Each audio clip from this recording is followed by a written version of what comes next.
आज हम लोग हिस्टोपैथोलॉजी डिस्कस करेंगे। तो इस वीडियो में हम लोग सर्जरी क्या होता है, बायोप्सी क्या होता है, ऑटोप्सी क्या होता है ये भी जानेंगे, और साथ में हिस्टोलॉजी हिस्टोपैथोलॉजी में प्रोसेसेस क्या होते हैं वो भी हम लोग डिटेल से डिस्कस करेंगे। तो सबसे पहले देखिए हिस्टोलॉजी क्या होता है। तो हिस्टोलॉजी मतलब क्या होता है कि आपका टिश्यू से रिलेटेड स्टडी जो करेंगे या फिर टिश्यू के स्ट्रक्चर से रिलेटेड जो भी स्टडी करेंगे तो उसको हम लोग हिस्टोलॉजी में कंसीडर करते हैं, ठीक है।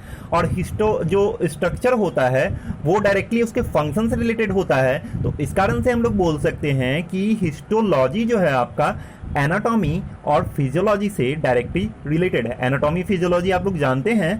अब देखिए कि हिस्टोपैथोलॉजी क्या होता है। तो देखिए पैथो वर्ड जैसे ही लग गया तो ये डिजीज या डायग्नोसिस से रिलेटेड हो गया, ठीक है। तो यहाँ पे हम लोग देखते हैं हिस्टोपैथोलॉजी क्या होता है। तो हिस्टोलॉजी में हम लोग क्या कर रहे थे, नॉर्मल टिश्यू को स्टडी कर रहे थे, यानी कि वो डिजीज नहीं काउज करा रहा था तो वो हम लोग स्टडी कर रहे थे। लेकिन हिस्टोपैथोलॉजी में क्या करते हैं कि डिजीज काउजिंग टिश्यू या फिर वैसा टिश्यू जिसको कि हमको लगता है कि वो डिजीज काउज करा सकता है तो उसका स्टडी करते हैं।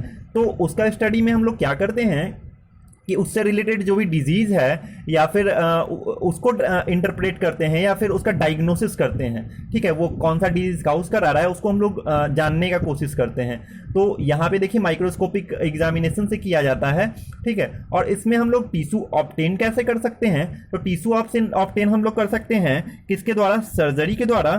फिर और कैसे कर सकते हैं, सर्जरी में मतलब क्या होता है कि सर्जरी जो है कि हम लोग किसी भी इंजुरी या डिजीज का हम लोग ट्रीटमेंट करते हैं। कैसे ट्रीटमेंट करते हैं, इंसीजन या फिर उसके मैनिपुलेशन के द्वारा, उसमें कुछ ना कुछ चेंजिंग करते हैं, उसके द्वारा हम लोग उसका ट्रीटमेंट करते हैं। और उसमें जो इंस्ट्रूमेंट यूज होता है जैसे कि सर्जिकल इंस्ट्रूमेंट हम लोग उसको कहते हैं। तो ये जो पूरा का पूरा प्रोसेस हो गया तो उसको सर्जरी कहते हैं। अब देखिए आपका बायोप्सी क्या होता है। तो बायोप्सी मतलब क्या होता है कि हम लोग बहुत कम टिश्यू का हम लोग कहीं पे रिमूव कर रहे हैं, ठीक है। लिविंग ऑर्गेनिज्म से या लिविंग बींग से अगर हम लोग टिश्यू का यूज ये टेस्ट करने के लिए यूज कर रहे हैं या फिर रिमूव कर रहे हैं तो उसको हम लोग बायोप्सी बोलेंगे।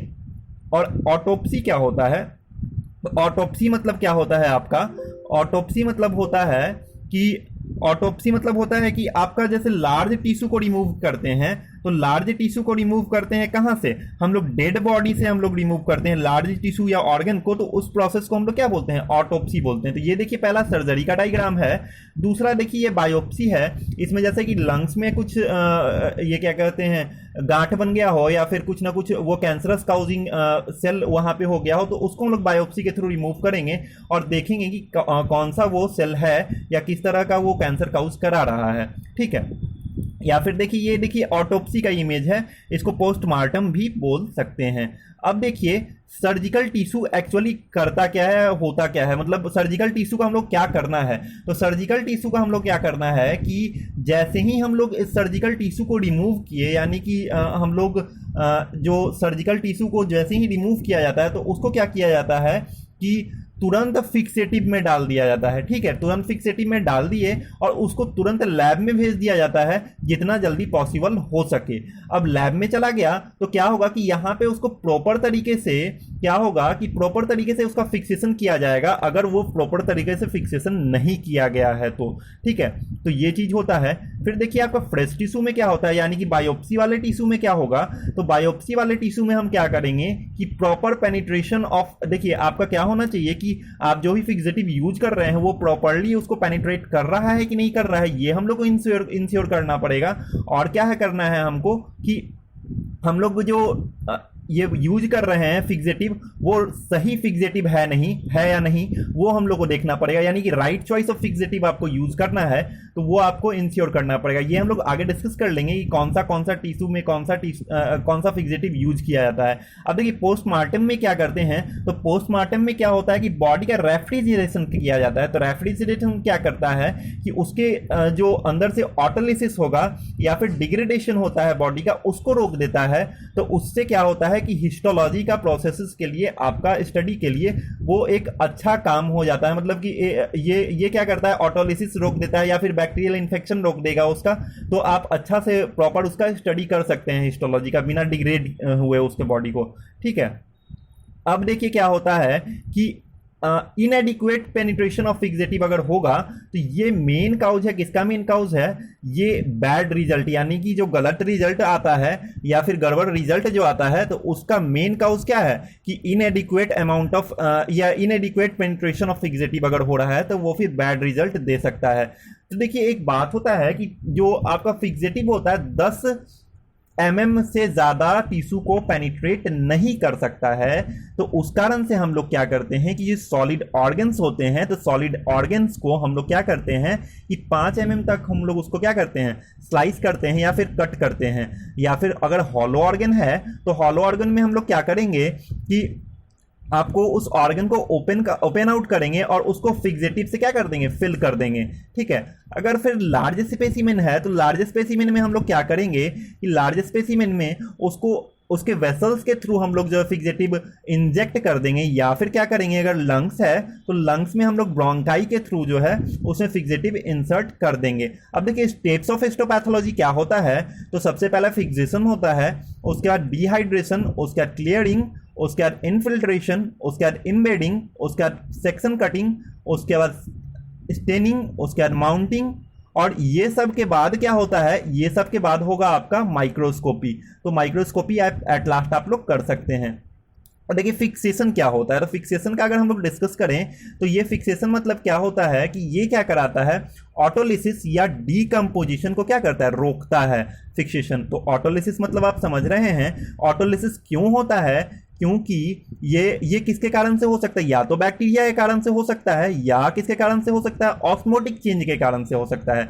अगर बैक्टीरिया के कारण से ऑटोलिसिस हो रहा है तो क्या होगा, ये प्यूट्रिफिकेशन कहते हैं। प्यूट्रिफिकेशन मतलब क्या होता है कि आपका टिश्यू का ब्रेकडाउन होता है, लिविंग टिश्यू का ब्रेकडाउन होता है बैक्टीरियल एक्शन के द्वारा, तो ये हम लोग प्यूट्रिफिकेशन बोलते हैं उसको। अब देखिए कि फिक्सेशन में और क्या क्या हो सकता है कि ये क्या करता है कि आपके टिश्यू के वॉल्यूम को प्रिवेंट करता है, यानी कि टिश्यू का जो वॉल्यूम है उसको आपको प्रिवेंट करेगा, मतलब उतना ही वॉल्यूम रहने देगा, उसमें कोई चेंज नहीं करता है फिक्सेशन के द्वारा।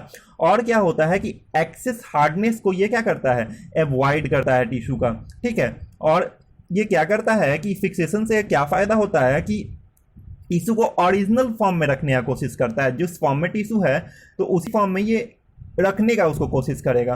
और क्या होता है कि टिश्यू में हम लोग आगे जो फर्दर चेंजेस करने वाले हैं जैसे कि इम्बेडिंग या स्टेनिंग या उसका प्रोसेसिंग, तो उसमें कोई दिक्कत ना हो टिश्यू को, या फिर जैसा टिश्यू है वैसा ही रहे, तो उसको इंश्योर करता है आपको कौन, फिक्सेशन इंश्योर करता है। इस चलते सबसे पहले हम लोग क्या करते हैं, फिक्सेशन करते हैं। तो अब देखिए मेथड्स ऑफ फिक्सेशन में क्या हो जाता है, या तो फिजिकल मेथड से हो सकता है या तो केमिकल मेथड से हो सकता है।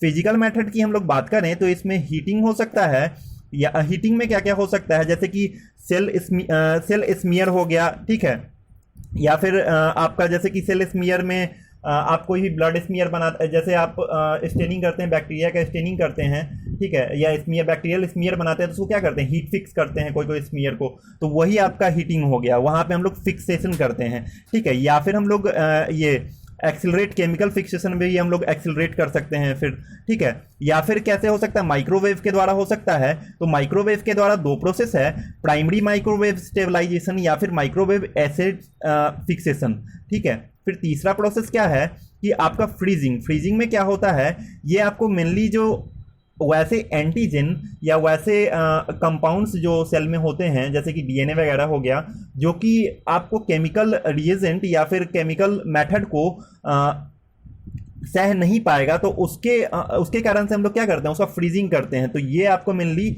आपको इम्यूनोहिस्टोकेमिस्ट्री में जनरली फ्रीजिंग का यूज किया जाता है। फिर केमिकल मेथड की अगर हम लोग बात करें तो इसमें कोगुलेंट फिक्सेटिव हो सकता है। तो कोगुलेंट फिक्सेटिव में क्या हो जाएगा, अल्कोहल, एसीटोन, एसिटिक एसिड, पिक्रेट्स। फिर अगर क्रॉस लिंक्ड फिक्सेटिव की बात करें तो ये क्या क्या हो जाएगा, एल्डिहाइड हो जाएगा, ऑक्सीडाइजिंग एजेंट जैसे कि osmium tetroxide, potassium dichromate, potassium परमैग्नेट और क्रोमिक एसिड हो जाएगा। और अनक्लियर के बारे में अगर बात करें तो ये मर्क्यूरल्स यानी कि मर्क्यूरी क्लोराइड हो जाएगा। इसको हम लोग डिटेल से अगले वीडियो में डिस्कस करेंगे कैसे कैसे कहाँ यूज होता है, कैसे यूज होता है। अब देखिए कि टाइप्स ऑफ फिक्सेटिव क्या क्या हो जाए, सिंपल फिक्सेटिव हो सकता है या कंपाउंड फिक्सेटिव हो सकता है। तो सिंपल फिक्सेटिव की बात करें तो इसमें क्या क्या हो जाएगा, फॉर्मलिन हो सकता है, मर्क्यूरी क्लोराइड हो सकता है, ऑस्मिक एसिड हो सकता है, यानी कि ऑस्मियम टेट्राऑक्साइड जिसको बोलते हैं, ठीक है। ऑस्मियम टेट्राऑक्साइड यहाँ ऑस्मिक एसिड हो जाएगा, पिक्रिक एसिड हो जाएगा, एसीटोन हो सकता है, इथाइल अल्कोहल हो सकता है, या फिर आपका जो है ये फिर कंपाउंड फिक्सेटिव की अगर बात करें तो इसमें क्या हो जाएगा, माइक्रो एनाटॉमिकल हो सकता है। माइक्रो एनाटॉमिकल में हम लोग फॉर्मल सेलाइन का यूज कर सकते हैं, या फिर न्यूट्रल बफर फॉर्मलिन का यूज कर सकते हैं, और हम लोग क्या कर सकते हैं, जेंकर फ्लूइड, बॉयंस फ्लूइड का यूज कर सकते हैं।